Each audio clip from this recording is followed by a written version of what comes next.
गरीब कुल का खाविंद एक है, दूजा नहीं गंवार। दो एक है सो दोत की, पकड़ा जाए दरबार। देखो कितनी बड़ी बात कही गुरु जी ने। गरीब कुल का खाविंद एक है, दूजा नहीं गंवार। और दूजा कहे सो दोजक में जाएगा, खाएगा यम की मार। कुल का मालिक एक है, दूजा नहीं गंवार। सतगुरु पुरुष कबीर है, कुल के सृजनहार। कुल का खाविंद केवल एक ही है। कौन है वो कुल का खाविंद एक? सतगुरु रामपाल जी परमात्मा, ये कबीर भगवान, ये है एकमात्र पूरे कुल का खाविंद। भक्ति मुक्ति के दाता सतगुरु, भटकत प्राण फिरंदा, उस साहिब के हुक्म बिना नहीं तरवर पात हिलंता। भक्ति और मुक्ति का दाता कौन? सतगुरु। केवल ये एक ही है। गुरु समान नहीं दाता रे जग में, गुरु समान नहीं दाता। जब गुरु के समान और कोई दाता है ही नहीं। कुल का खाविंद एक है, दूजा नहीं गवार। तो बताओ फिर कौन है फिर वो कुल का खाविंद? कौन हुआ वो कबीर भगवान है जो आज आकर हमें ज्ञान दे रहे हैं, भक्ति दे रहे हैं और मुक्ति देंगे? तो कौन हुए? हमारे गुरुदेव भगवान स्वयं कबीर परमात्मा, कुल का खाविंद। इसलिए हमने अपने गुरु जी के अलावा किसी और में परमात्मा नहीं देखना है। इसलिए अब हमने इतना ज्ञान प्राप्त करने के बाद, इतनी समझ प्राप्त करने के बाद, अब हमने जून के महीने में उस नकली कबीर की, दाढ़ी मूछ वाले मुर्दा की, हमने वो कबीर प्रकट दिवस नहीं मनाना। नहीं तो दोजख में जाएंगे, दोजख में। कुल का खाविंद एक है, दूजा नहीं गवार। दो कहे सो दोजख में जाए, खाएगा यम की मार। तो इतना ज्ञान लेने के बाद, सतगुरु से इतनी भक्ति लेने के बाद भी अगर हम नरक में जाने के काम करेंगे, दोजख में जाने के काम करेंगे, फिर हमसे बड़ा मंदबुद्धि निर्भागी और कौन है? एकमात्र अपना गुरु। उसी को कहते हैं पतिव्रता पद। हर किसी से आस्था छोड़ के, हर किसी की पूजा पाठ छोड़ के, केवल अपने गुरुजी में आस्था। अगर फोटो भी रखें तो अपने गुरुजी की रखें। अन्य किसी की फोटो भी अपने घर पे, अपने दरबार में, अपने लॉकेट में नहीं रखनी। तब माना जाएगा कि आपने अपने गुरु को कुल का खामिद मान लिया। गंवार दो एक है सो दोत की, पकड़ा जाए दरबार। क्यों? कुल का मालिक एक है, कोई दूसरा नहीं है। गंवार ये मूर्ख, अन्य कोई नहीं। कुल का खामिद एक है, दूजा नहीं गंवार। दो एक है सो दो जोखी, पकड़ा जाए दरबार। और मालिक कहते हैं गुरु गोविंद दो नहीं भाई, जब तक दो समझोगे दो जख में जाई, नरक में जाओगे। और अगर अपने गुरु के अलावा किसी और में परमात्मा देख लिया तो, गुरु के अलावा यदि किसी और में परमात्मा देख लिया तो नरक में जाओगे। नरक में ये भक्ति विधान है, या कोई पक्षपात नहीं चलता, तेरी मेरी नहीं चलती परमात्मा के मार्ग में। अगर कोई सार शब्द लेकर भी गुरु जी के अलावा किसी और को परमात्मा मान रहा है, दाढ़ी मूछ वाले उस कबीर को मान रहा है, तो भी नरक में जाएगा। नरक में ये सतगुरु का अटल विधान है। ये के कुल का मालिक केवल एक कबीर है। इससे हटकर कोई दूर और बताता है उस वह परमात्मा के दरबार में, फिर उसको दंड मिलेगा। कुल का खाविंद, कुल का मालिक केवल एक है, कबीर। और इसके अलावा यदि और किसी को मानता है कोई, तो परमात्मा के दरबार में दंड का भागी होगा। अब वो कबीर कौन है, बस इस बात की पहचान कर लो। जब हमें यह समझ में आ जाएगा कि वो कबीर कौन है, फिर हम भाई बहन धोखा नहीं खाएंगे, फिर हम परमात्मा की उस मार से बच जाएंगे। और यही तो पहचान करवाना चाह रहे हैं गुरु जी हमारे से, कि वो कुल का मालिक एक कौन है। बस उसकी पहचान हो जाए तो भाई और बहनों, उसकी पहचान भी गुरुदेव भगवान ने करवानी पड़ती है। और बार बार आपको दास सुनाता है, और सुनाना जरूरी है, ताकि हमारी आत्मा में भूल ना पड़े कि वो कुल का खाविंद, वो एकमात्र वो कबीर वर्तमान में सतगुरु रामपाल जी हैं, कोई और दूजा नहीं है। तो गुरु जी कह रहे हैं पूर्व पश्चिम उत्तर दक्षिण, क्यों फिरदा दाने दाने नू, सर्व कला सतगुरु साहिब की हरि आए हरियाणे नू। और कह रहे हैं भाई वो गरीबदास जी के समय आए और भाई ई बारे थारे सामने प्रत्यक्ष प्रकट हैं, पहचान सको तो पहचान लो। क्या बताते हैं? उत्तर दक्षिण पूर्व पश्चिम फिरता दाने दाने लो, और सर्व कला सतगुरु साहिब की, हरि आए हरियाणे। अब सुनो, गरीबदास जी के समय आए तेरी बारे भाई प्रगट सामने थारे, पहचाने जात पहचान लियो। गरीबदास जी के समय आए तेरी बारे भाई प्रगट सामने थारे, पहचाने जात पहचान लियो। गरीबदास जी के समय आए तेरी बारे भाई प्रगट सामने थारे, पहचाने जात पहचान लियो। तो गरीबदास जी के समय कौन आए थे? कबीर जी आए थे। कबीर जी, इस बात को तो तुम जुटला नहीं सकते ना कि गरीबदास जी का गुरु कौन था? कबीर जी, जो जिंदा महात्मा के रूप में आकर मिले थे। और क्या कह रहे हैं गुरु जी कि भाई वो परमात्मा गरीबदास जी के समय आ रहे थे और भाई ई बारे थारे सामने प्रत्यक्ष प्रकट, पहचान सको तो पहचान लो। तो अब कौन है प्रकट? सतगुरु रामपाल जी। तो कौन हुए सतगुरु रामपाल जी? कबीर। और गुरु जी क्या कह रहे हैं? कुल का खाविंद, कुल का मालिक वो कबीर है। उसके अलावा यदि कोई भगत किसी और में परमात्मा देखेगा तो फिर वो परमात्मा के दरबार में दंड का भागी होगा। इसलिए ये जून के महीने में सतलोक आश्रमों से जुड़े हुए भाई बहन आंखों पे काली पट्टी बांध के और अपने गुरु को कबीर भगवान ना मान के उस नकली दाढ़ी मूंछ वाले कबीर का कबीर प्रकट दिवस मना रहे हैं, ये दंड के भागी हैं। परमात्मा के दरबार में पक्षपात नहीं चलता। अगर भगवान ही अन्याय करेगा तो फिर 21 ब्रह्मांड में न्याय कौन करेगा? फिर अन्यायी में और भगवान में अंतर क्या रह गया फिर?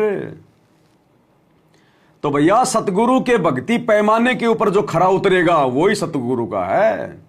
अगर जरा सा भी लाइन से डगमग हो गया, सतगुरु कुछ नहीं देखता, फिर ये मेरा रिश्तेदार है, मेरा पोता है, मेरा बेटा है, मेरी पोती है या मेरा क्या है, इसका कोई पोता पोतिया नहीं है।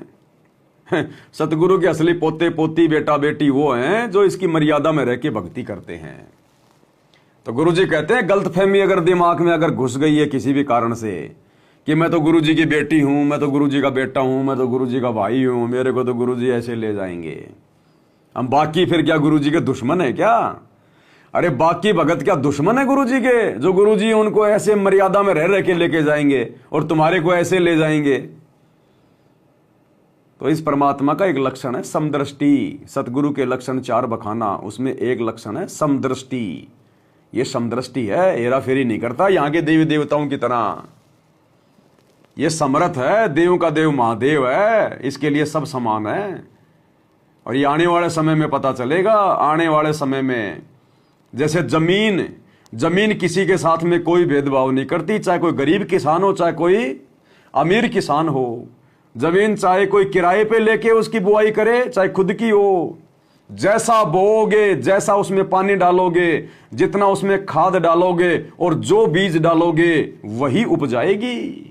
इसी प्रकार ये सतगुरु, जितना मर्यादा में रह के भक्ति करोगे, जैसी भक्ति करोगे, गुरु को जो मानोगे, जैसा भाव रखोगे, चाहे घर के हो चाहे बाहर के हो, गुरु जी वैसा ही उसको फल देगा।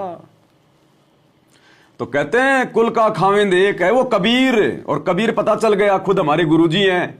और कह रहे हैं उस एक कबीर के अलावा अगर किसी और को परमात्मा मानोगे तो दंड के भागी बनोगे, फिर परमात्मा के दरबार में दंड के भागी। इसलिए हम सत्सेवक भाई बहन डर के भक्ति करते हैं, एकमात्र अपने गुरु जी को कुल का खाविंद मान के। कि कुल का मालिक केवल एक कबीर है, इससे हटकर कोई दूर और बताता है उस वह परमात्मा के दरबार में, फिर उसको दंड मिलेगा। गरीब सतवादी के चरणों की सिर पर डारो धूर, 84 निश्चय मिटे पहुंचे तख्त हजूर।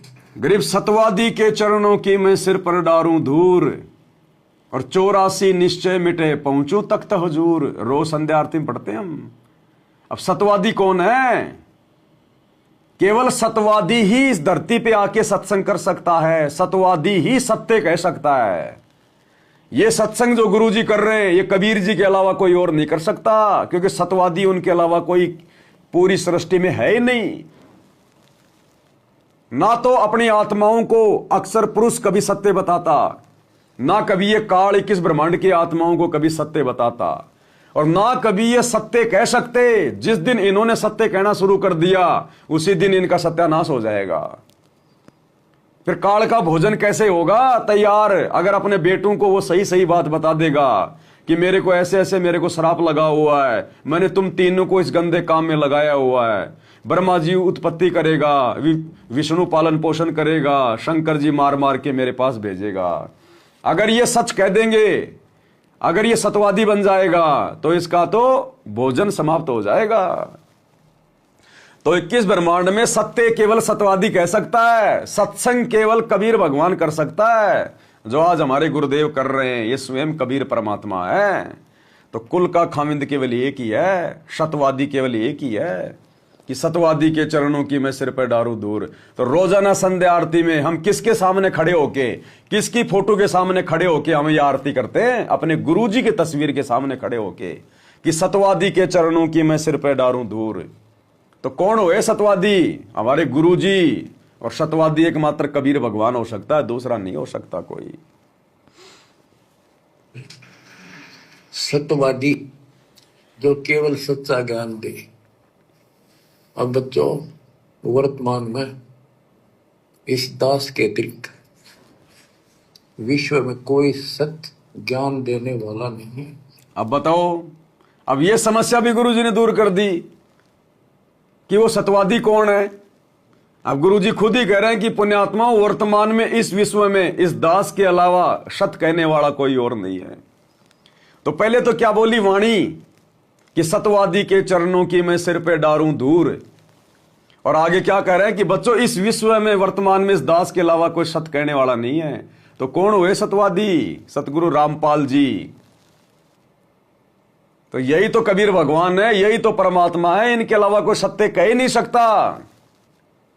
हम भगत भी कहीं न कहीं झूठ का सहारा ले ही लेते हैं, जाने अनजाने में हमारे मुंह से झूठ निकल ही जाती है। लेकिन ये सत्यवादी है, ये अगर रात को नींद में भी कुछ बोल देगा वो परम सत्य होगा, परम सत्य।